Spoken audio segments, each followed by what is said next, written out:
درنو لیدونکو د ځلا ځازۍ په اړه درته جالب معلومات لرم. هیله ده تر پایه یې وګورئ او زما چینل سبسکرایب کړئ.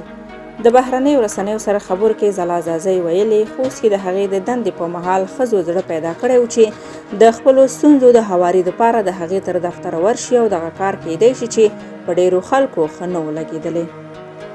ځلا ځازۍ چې د ترکیې څخه د پولیسو زده کړې کړي دي قابو 3 میاشتې د مخه په خوست کې د جنایي جرمونو پر وړاندې د مبارزې د مدیریت د دفتر آمر ټاکل شوې وه، خو په دې وروستیو کې د هغې بدلي د خوست څخه کابل ته شوې ده.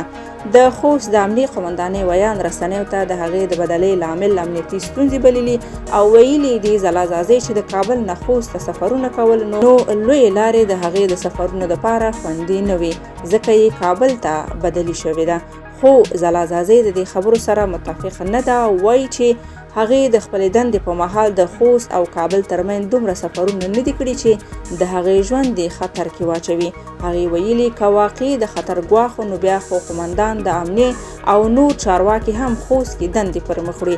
دغه ګواښ هغوی ته هم کیدی شي او څنګه چې د هغوی د سفرونو لپاره امنیت نیول شوی داسې د دې لپاره هم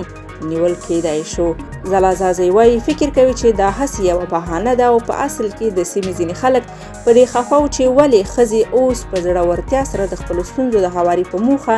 د هغې تر دفتره ورځي. اغلې ځازۍ زیاتوي که د امنیت خبره وي نو کابل کې خو هم هغې ته ګواښونه کیږي، حتی تر دې ورته په ګوته کړل شوې ده چې چیرې اوسیږي او په کوم موټر کې ګرځي.